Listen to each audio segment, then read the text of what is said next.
Selamat malam, Bapak dan Ibu sekalian.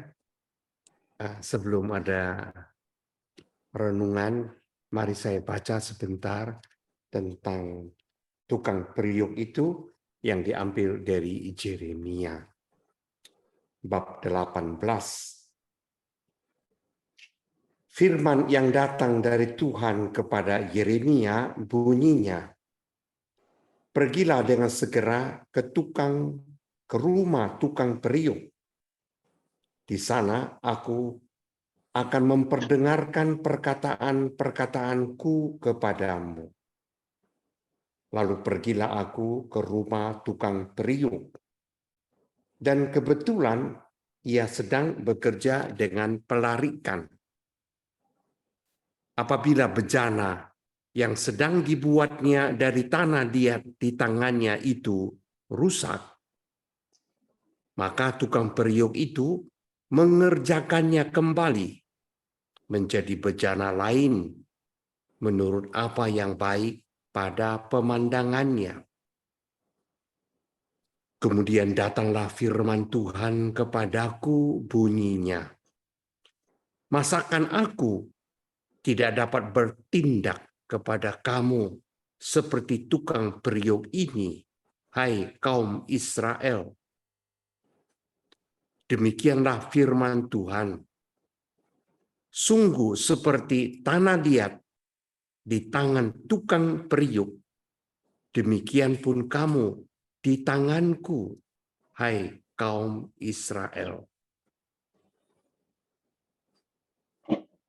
Demikianlah firman Tuhan. Syukur pada Allah. Saudara-saudara yang terkasih, kita melihat sudah ya, apa yang sedang kita dengar dari firman Tuhan itu.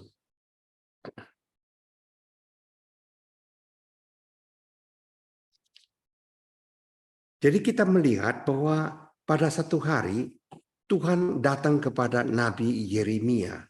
Katanya, "Pergilah ke rumah tukang periuk."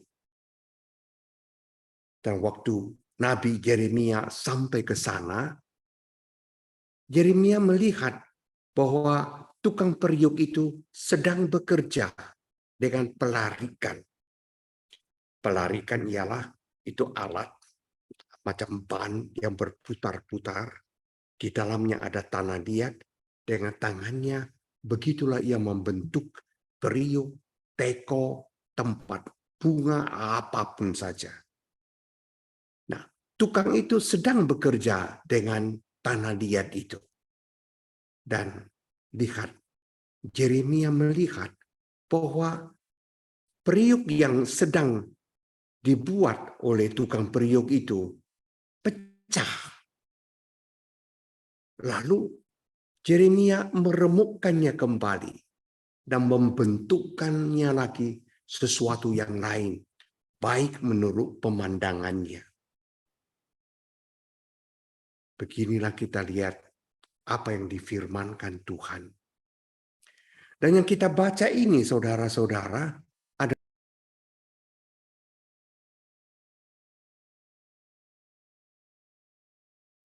Maaf, Pastor.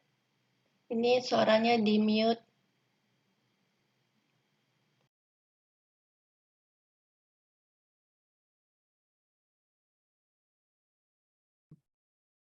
sudah? Sudah, Pastor. Ya. Jadi yang kita baca tadi itu adalah firman Tuhan. Nah, maka kita ingin mengetahui apa yang kira-kira Tuhan ingin sampaikan kepada kita malam ini. Kita melihat sebentar apa yang Tuhan mau sampaikan. Pertama-tama kita melihat bahan yang dipakai oleh tukang periuk itu. Bahan yang dipakai oleh tukang periuk itu adalah tanah liat. Dan tanah liat itu terdapat di mana-mana. Tanah liat pun bukan sesuatu yang mahal, murahan. Karena itu kita melihat apapun yang dikerjakan dari tanah liat gampang pecah, gampang sompil, dan kemudian itu rusak.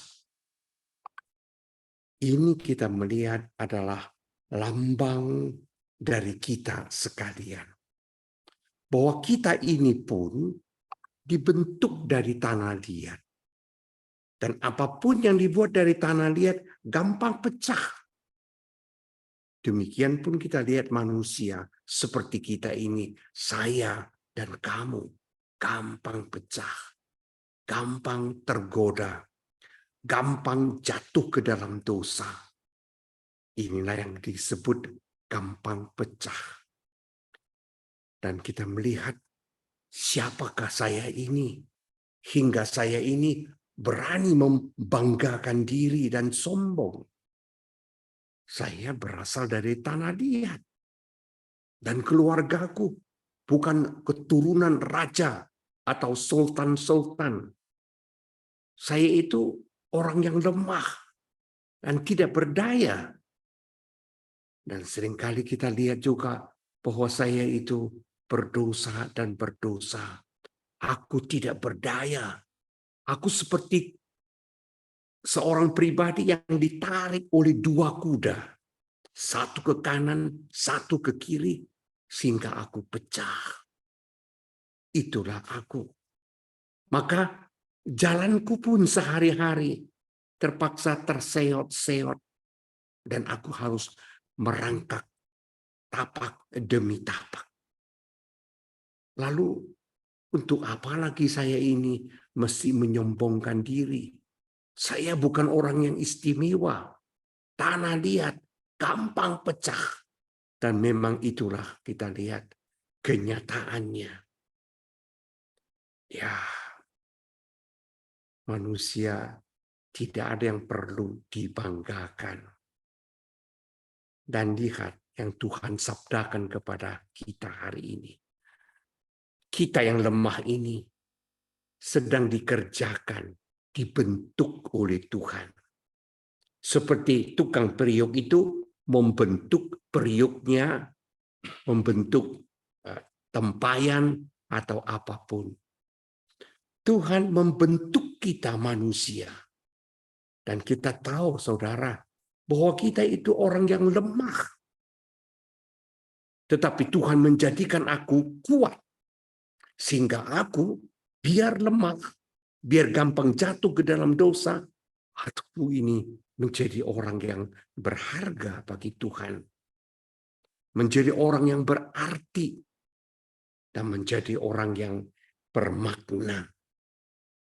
Malah Rasul Petrus menyebut aku orang yang qualified. Artinya saya orang yang mampu bermutu. Kenapa? Kita harus mengatakan bahwa yang membentuk saya ini adalah Tuhan. Dan Tuhan itu adalah insinyurku. Karena itu, kalau Tuhan yang membentuk aku pasti baik. 100% baik. Tetapi apa syaratnya? Sehingga saya tetap baik dan memang jadi baik. Syaratnya ialah tinggal di dalam Dia. Seperti Dia mengatakan, tinggallah dalam pokok anggur. Kamu akan berbuah banyak. Itulah syaratnya kita lihat. Jangan kita itu seperti kitab suci yang mengatakan ada orang yang panggil-panggil Tuhan. Tuhan, Tuhan, bukakan pintu bagi saya. Dan dari dalam Tuhan berkata, siapakah engkau? Aku tidak mengenal kamu. Lalu kita berteriak, Tuhan, bukankah aku ini selalu mengikuti engkau? Berjalan-jalan bersama denganmu, makan bersama denganmu, dan seterusnya. Tapi Tuhan tetap menjawab, saudara, aku tidak mengenal kamu. Maka kita lihat, kita kadang-kadang menjadi orang yang tertambat oleh hobi-hobi kita. sekali peristiwa, ada sebuah kapal luar negeri yang mau merapat ke Tanjung Priok. Karena kapalnya cukup besar, tinggal agak jauh dari pelabuhan. Maka kapten berkata, besok malam kita baru akan berangkat. Mendengar itu kita lihat para pelawat itu, awak-awak kapal langsung dengan skoci dan pergi semua ke Tanjung Priok. Di situ mereka berpesta, menghabiskan waktunya bersenang-senang di sana. Yang terjadi, sudah siang hari, semua mulai coba lagi mendayung dengan skocinya ke kapal. Ada satu orang yang juga ikut bersama dengan teman-temannya mendayung dan ke kapal. Kawan-kawannya sudah berjalan dan dia itu masih di situ terus. Makin kuat dia itu mendayung, tetap saja di situ. Lalu ia perhatikan kenapa seperti ini. Nah, akhirnya baru dia tahu bahwa kapalnya ada tali yang masih tertambat pada tiang itu. Kan itu dia tidak bisa maju-maju. Banyak orang dari antara kita tertambat pada hobi-hobi. Suka main judi, suka minum, suka main-main sesuatu. Ia tertambat pada hobi. Untuk pergi cari Tuhan, ia tidak bisa. Ia selalu sudah tertambat. Karena itu ia tidak bisa sampai kepada Tuhan. Jadi saudara, bila kita itu bertobat, bagus. Tapi pertobatan kita mestinya setia dan tahan lama. Jangan sebentar bertobat, mulai lagi sesuatu yang buruk. Waktu saya memberikan retret dulu di Jawa, sesudah habis retret untuk suster-suster, ada retret juga untuk awam.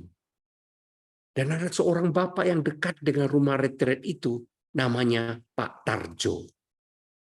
Hidupnya memang tidak baik. Orang-orang suruh dia, ayo Pak, ikut retret. Mungkin Bapak akan menjadi berubah. Gak ada duit katanya. Itu alasannya. Lalu katanya, nggak usah bayar Pak.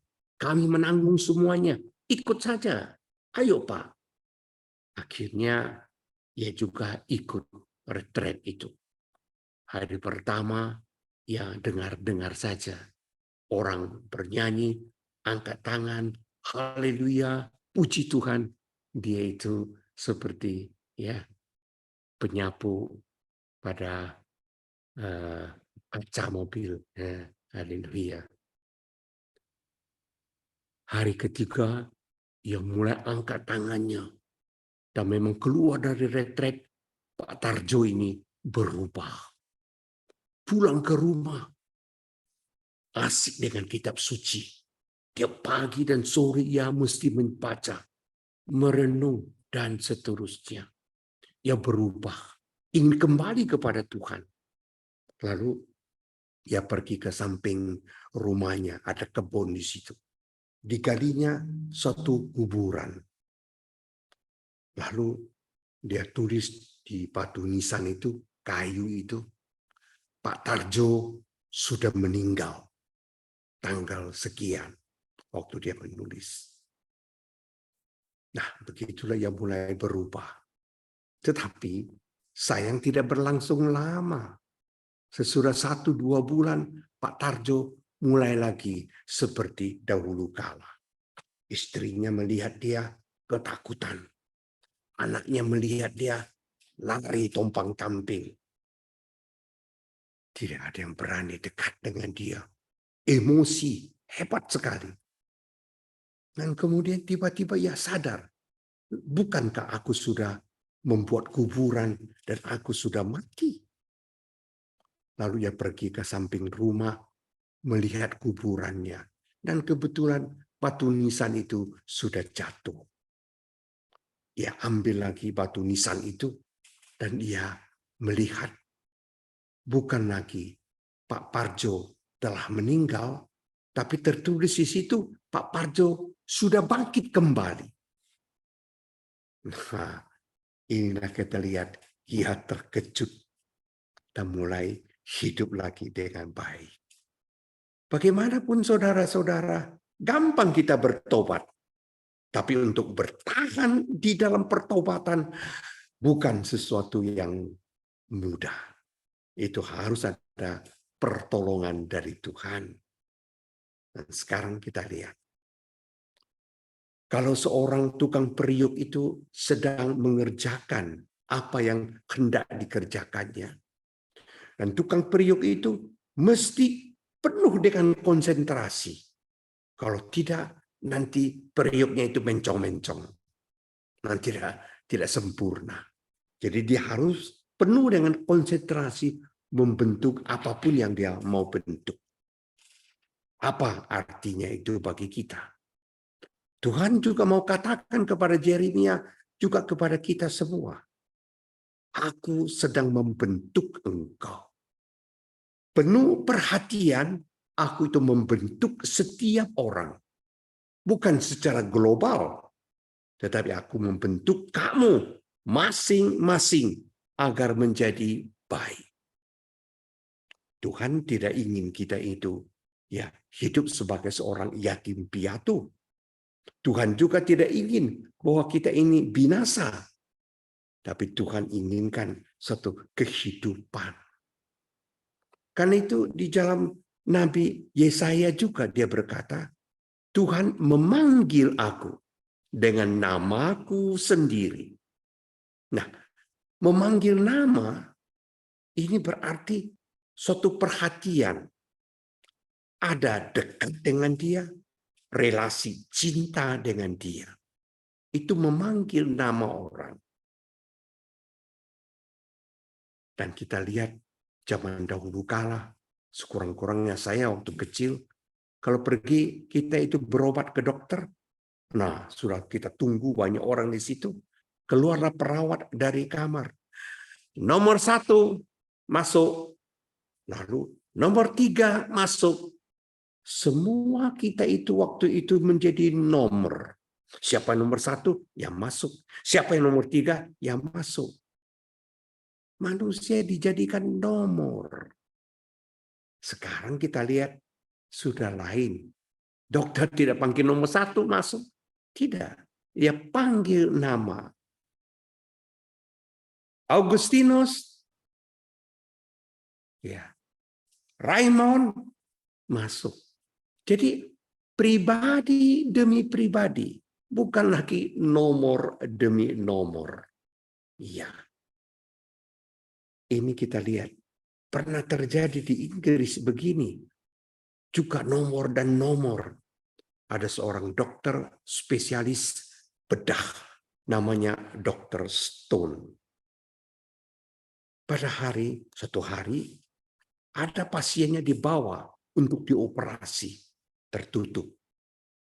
Lalu ada data, dia baca, oh ini sakitnya. Ini yang bagian ini yang harus dioperasi. Dan seterusnya. Lalu sebelum dia itu turun tangan, dia coba membuka penutup wajahnya. Begitu dia membuka itu, dia terkejut. Dr. Stone itu. Bukankah ini istriku? Sakit apa rupanya? Apa yang harus diperiksa? Nah, sekarang istrinya bukan nomor lagi. Menjadi pribadi. Ini istriku. Dia mulai membasuh tangannya dan panggil perawat siap. Dan ia bekerja super hati-hati. Super baik. Karena itu istrinya.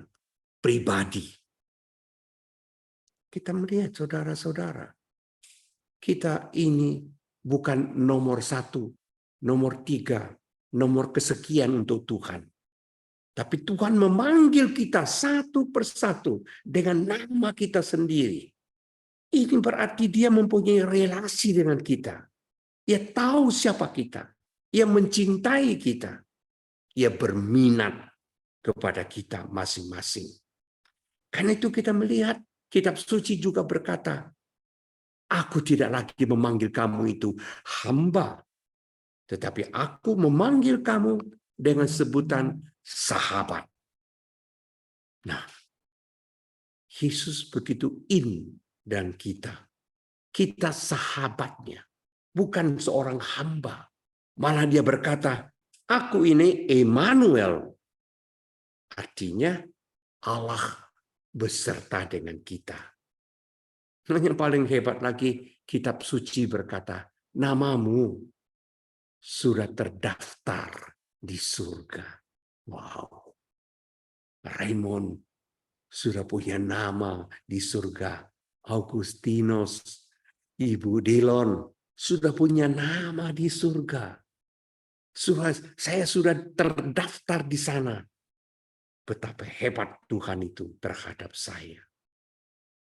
Nah, sekarang mari kita lihat lagi apa yang pesan Tuhan pada kita malam ini. Dikatakan waktu Yeremia itu pergi ke rumah tukang periuk itu sedang bekerja. Sedang bekerja berarti bahwa Tuhan sedang membentuk aku. Yang sudah baik menjadi lebih baik. Dari yang buruk menjadi baik. Tuhan sedang membentuk aku. Atau seperti ada nyanyian, Tuhan sedang merenda. Dan aku direnda. Aku mau dibuatnya menjadi lebih baik. Tetapi apa syaratnya? Bahwa saya itu bisa dibentuk. Dan agar saya bisa dibentuk menjadi baik, syaratnya aku mau. Mau berarti buka dirimu. Jangan mengikat-ikat dirimu dengan sesuatu yang lain. Konsentrasimu kepada Tuhan. Membuka diri. Dan Tuhan akan membentuk engkau menjadi sesuatu yang indah. Misalnya, saudara-saudara, kalau saya mau menampung air dari keran air. Yang pertama apa? Saya mesti membuka dulu kepalanya, kan? Keran itu mesti dibuka. Kalau begitu airnya mengalir. Dan kita bisa mengambil dan mempergunakannya. Dan Yeremia mendapat suatu pelajaran yang sangat baik dari tukang periuk itu.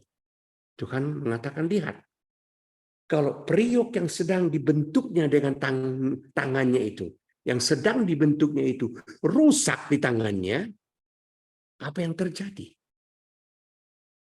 Tukang periuk itu membentukkannya kembali menjadi sesuatu yang baik. Membentukkannya kembali. Ini juga berarti bagi kita bahwa Tuhan kita itu sabar. Kalau kita rusak, kalau kita berdosa, Tuhan sabar. Tuhan mau membentuk kita kembali. Sama seperti tadi. Asalkan aku mau dibentuk. Buka diri. Biarkan Tuhan membentuk. Dan pasti dibentuknya akan sesuatu yang baik pula. Lihat. Sebelum terjadi pembinasaan dunia ini oleh air bah. 120 tahun lamanya Tuhan menanti. Tuhan memberikan kesempatan kepada manusia untuk bertobat kembali kepada Dia. Tetapi manusia tidak peduli, tidak mau. Air bah datang, hancurlah dunia. Kemudian juga apa yang terjadi? Sesudah Musa itu membawa Bani Israel masuk ke tanah terjanji. Berapa tahun mereka itu di padang gurun? 40 tahun. Kok begitu lama? Kalau saya melihat itu dari ketinggian di Gunung Nebo, sebenarnya dekat saja. Kok mesti 40 tahun baru mereka sampai di tanah terjanji? Penafsiran berkata, Orang-orang jauh ini banyak yang keras kepala, gampang putus asa, tidak percaya kepada Tuhan, mau menangnya saja. Nah, 40 tahun itu Tuhan membiarkan mereka bersengsara juga di situ. Kan kalau mereka berdosa, ular berbisa datang untuk menggigit mereka bermatian. Ini juga berarti bahwa Tuhan itu mau saring. Yang sudah keras kepala, yang tidak bisa lagi itu, mati saja. Dia ingin membawa bibit-bibit yang baik, bibit-bibit unggul masuk ke dalam tanah yang terjanji. Tuhan sabar, memberikan waktu.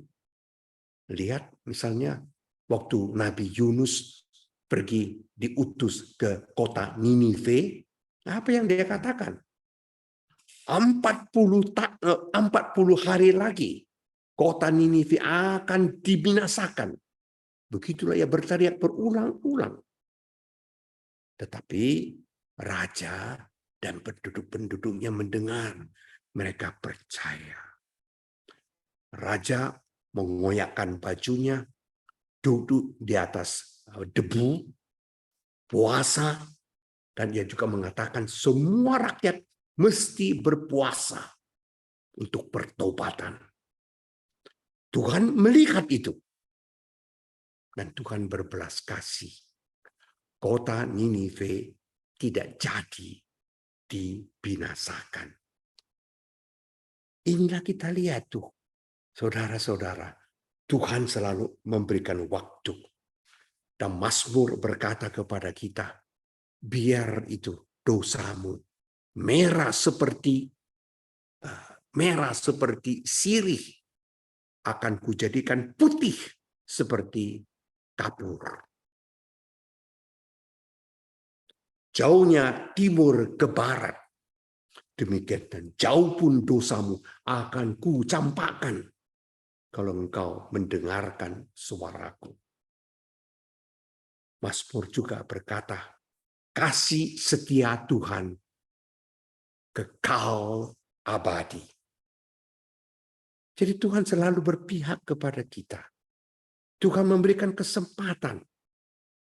Karena Tuhan datang bukan untuk menghakimi kita. Tapi Tuhan datang untuk menyelamatkan kita. Yang memberikan waktu. Waktu yang terbaik. Kembali. Tapi jangan sampai orang itu mulai lengah. Tuhan begitu baik. Gak apa-apalah saya berdosa. Nanti pada akhir Tuhan akan mengampuni saya. Jangan sampai lengah, saudara-saudara. Kitab suci berkata, kapak sudah ada di bawah pohon. Dan kalau pohon itu tidak berbuah, akan ditebang. Itulah dikatakan kitab suci. Dan lihat, ikan-ikan yang sudah dikumpulkan oleh murid-muridnya yang baik dimasukkan ke dalam tempatnya, yang buruk dibuang kembali. Dan ingat apa yang terjadi di padang gurun, mereka itu disiksa, mati. Jangan lengah. Tuhan memang baik, tapi pergunakanlah waktunya dengan baik. Dan pada akhir zaman dikatakan kitab suci, akan ada domba-domba di sebelah kanannya, bandot-bandot di sebelah kirinya. Bandot-bandot akan masuk ke neraka, domba-domba akan naik ke surga.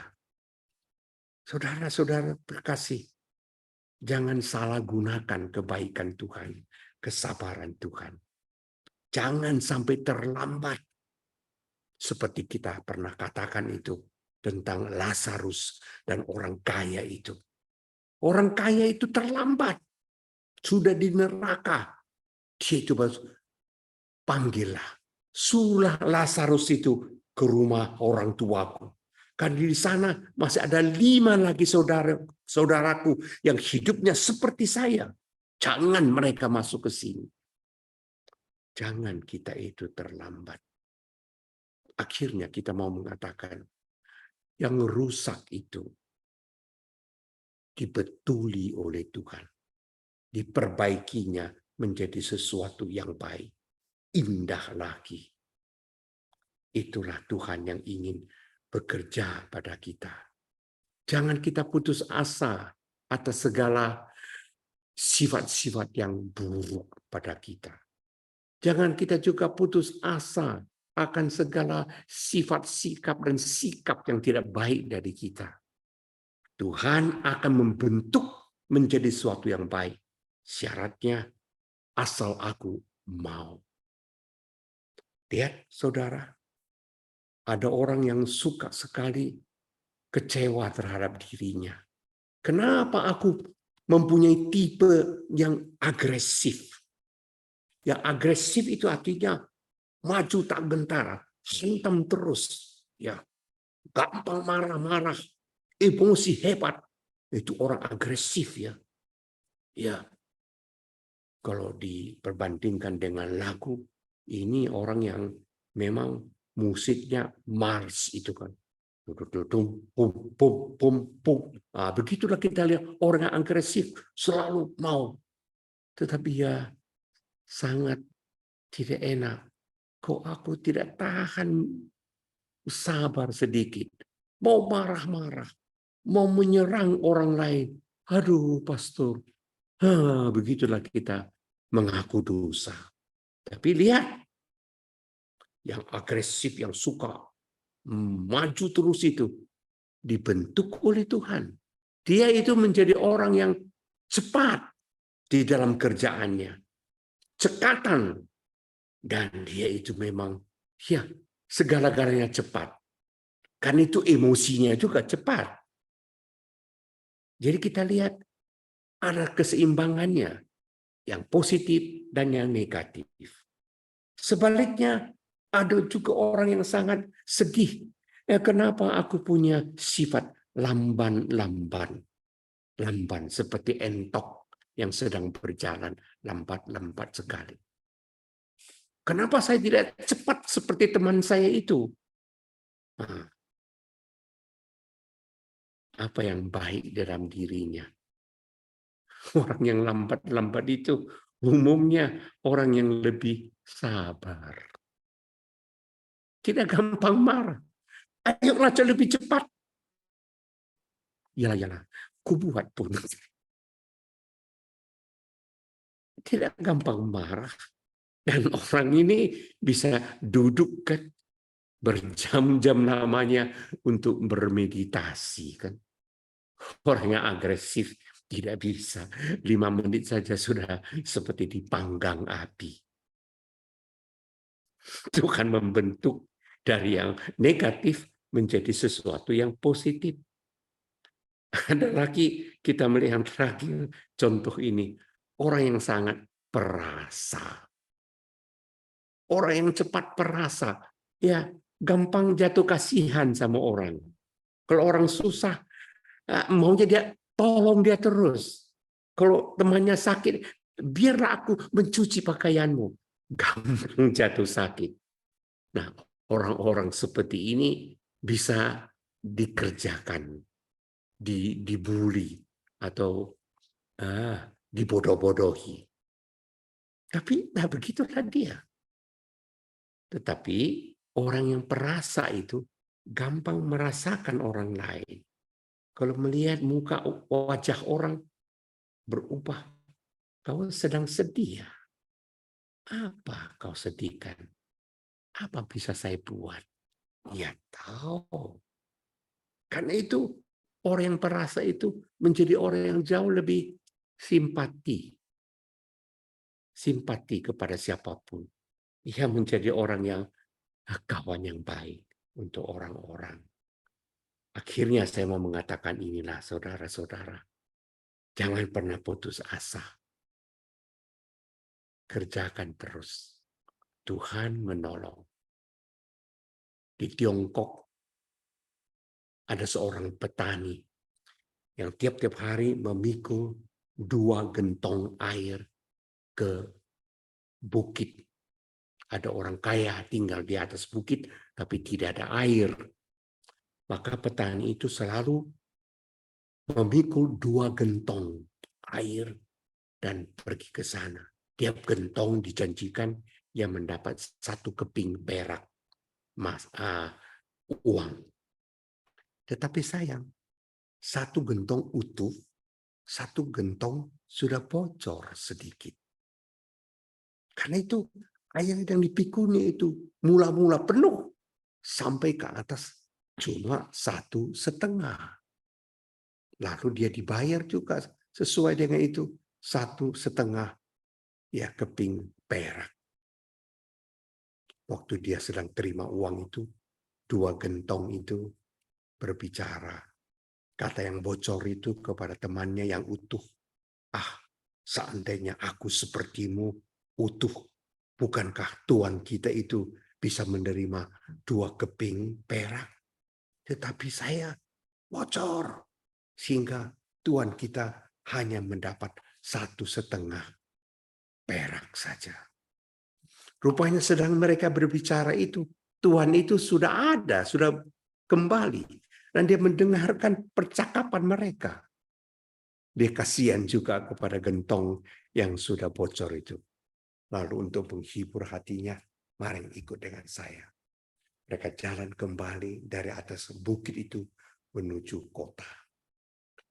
Dan petani itu berkata, "Hai saudara yang bocor sedikit itu, lihat di pinggir jalan itu tumbuh apa? Ya bunga-bunga. Banyak bunga tumbuh di situ, subur. Nah, kok mereka bisa berkembang? Justru karena kau bocor. Airmu menetes tiap-tiap hari kepada mereka.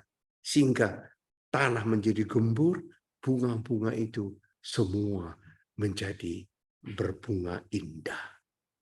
Demikianlah kalau kita ini kadang-kadang bocor, ya, karena dosa kita, karena apapun, jangan kecewa. Tuhan akan mempergunakan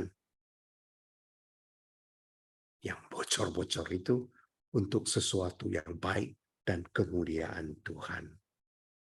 Amin. Selamat malam.